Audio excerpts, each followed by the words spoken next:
নমস্কাৰ প্ৰাসংগিক প্ৰশ্নলৈ আপোনালোকক আদৰণি জনাইছো বিকল্প ৰাজনীতি কোন কংগ্ৰেছৰ পৰা বিজেপি লৈ গৈছে হেবুৰ বৰ গুৰুত্বপূৰ্ণ কথা নহয় হেবুৰ তেনে স্বাভাৱিক সাময়িক ঘটনা হেবুৰৰ দ্বাৰা ৰাজনীতিত কোনো মৌলিক পৰিৱৰ্তন নহয় ৰাজনীতিত তাৰ কোনো সুদূৰ প্ৰসাৰী প্ৰভাৱ নপৰে কিন্তু এতিয়া চিন্তা কৰিব লাগে বিকল্প ৰাজনীতি বিজেপিৰ বিকল্প ৰাজনীতি কোনো এটা ৰাজনৈতিক দল নে এটা ৰাজনৈতিক ভাৱধাৰা ধাৰণা আদৰ্শ এই সময়ত বিকল্প ৰাজনীতিৰ অৰ্থ কি বিজেপিয়ে যি ধৰণে ৰাজনীতি কৰিছে সেই ধৰণে কংগ্ৰেছ বা ইণ্ডিয়া জোটবন্ধনে ৰাজনীতি কৰা নেকি বিজেপিয়ে কি ধৰণে ৰাজনীতি কৰিছে বা বিজেপিৰ মূল শক্তি কি এক বিজেপিৰ ৰাজনীতি টকাৰ ৰাজনীতি তেওঁলোকৰ হাতত যিমান টকা আছে ভাৰতৰ কোনো এটা ৰাজনৈতিক দলৰ হাততে সিমান টকা নাই গতিকে বিজেপিৰ লগত টকা পইচাত কোনো দলে ফেৰ মাৰিব নোৱাৰে দুই বিজেপিৰ ৰাজনীতি ক্ষমতা ৰাজনীতি এতিয়া ৰাষ্ট্ৰযন্ত্ৰ বিজেপিৰ নিয়ন্ত্ৰণত ৰাষ্ট্ৰযন্ত্ৰ মানে কি ইডি সিবিআই নিৰ্বাচন আয়োগ গৃহ বিভাগ আনকি আওপকীয়াকৈ ন্যায়পালিকাও যদিও কোনো সময়ত উচ্চ ন্যায়পালিকাই মানে উচ্চতম ন্যায়ালয়ে নিজৰ কৰ্তৃত্ব জাহিৰ কৰা পৰিলক্ষিত হয় উদাহৰণস্বৰূপে অলপতে উচ্চতম ন্যায়ালয়ে নিৰ্বাচনী বণ্ড বাতিল কৰি দিয়া ৰায়ৰ কথা ক'ব পাৰি তিনি বিজেপিৰ সমৰ্থক বিজেপিৰ এক বুজন সংখ্যক অন্ধ অনুগামী আছে এওঁলোক হিন্দুত্বৰ দুৰ্ঘুৰ সমৰ্থক এওঁলোক হিন্দু মুছলমানৰ মাজৰ বিভাজনৰ হোতা প্ৰবক্তা বিজেপি চৰকাৰৰ সকলো সিদ্ধান্ত এওঁলোকে চকুবুদি সমৰ্থন কৰে বিজেপিৰ আন এচাম সমৰ্থক হ'ল সুবিধাভোগী সুবিধাবাদী তেওঁলোক মূলতঃ বিজেপিৰ হিতাধিকাৰী ৰাজনীতিৰ সৈনিক নিজৰ দেশৰ ভৱিষ্যতৰ কথা চিন্তা নকৰি কেইটামান টকা আৰু কিছু সা সুবিধাৰ বাবে তেওঁলোকে বিজেপিৰ সমৰ্থক হৈছে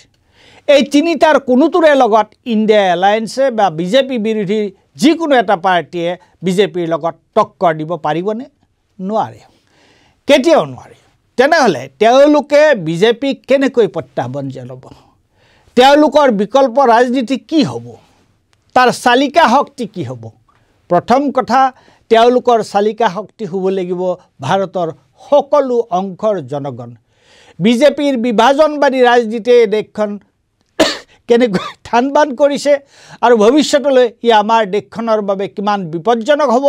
সেই কথাটো তেওঁলোকে সাধাৰণ মানুহক বুজাব পাৰিব লাগিব এই বুজোৱা কামটো সাধাৰণ মানুহক পঠিয়াই নিয়াটো কিন্তু ইমান সহজ নহয় আনহাতে ৰাজনীতিৰ লগত অৰ্থনীতিৰ এটা এৰাব নোৱাৰা সম্পৰ্ক গতিকে বিজেপিৰ অৰ্থনৈতিক নীতি আমাৰ দেশৰ ভৱিষ্যতৰ বাবে কিমান ভয়াৱহ সেইটো ৰাইজক বুজাব পাৰিব লাগিব এইবোৰ কথা সাধাৰণ মানুহে বুজি পোৱাকৈ ক'ব পাৰিব লাগিব তাৰ কাৰণে ভালদৰে চিন্তা ভাৱনা কৰি যুক্তি তথ্যৰে কথাবোৰ ভাগি পাতি ক'ব পাৰিব লাগিব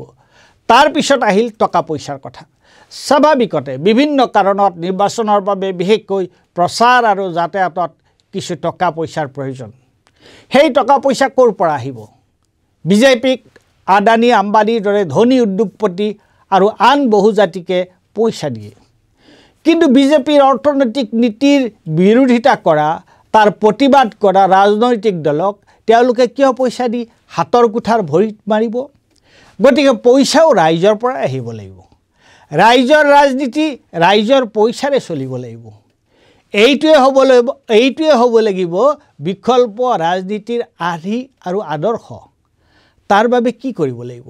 যিয়ে এই বিকল্প ৰাজনীতিত বিশ্বাস কৰে তেওঁলোকে কাৰ ওপৰত ভৰসা কৰিব তেওঁলোকৰ ভৰসা দুটা এক তেওঁলোকে নিজে নিজৰ ভৰসা হ'ব লাগিব দুই তেওঁলোকৰ ভৰসা হ'ব লাগিব জনগণ সাধাৰণ মানুহ তেওঁলোক নিজে নিজৰ ভৰসা হোৱা আৰু সাধাৰণ মানুহৰ ওপৰত ভৰসা ৰখা কথাটো একেটা মুদ্ৰাৰ ইপিঠি সিপিঠি বিকল্প ৰাজনীতিত বিশ্বাস কৰা সকলো দল আৰু ব্যক্তি এক হৈ অন্য ৰণকৌশলবোৰো ৰচনা কৰিব লাগিব এইবোৰ ভবা সহজ কৰা টান কিন্তু এইবোৰ কৰিব নোৱাৰিলে বিজেপি বিতৰণ সম্ভৱ নহ'ব ধন্যবাদ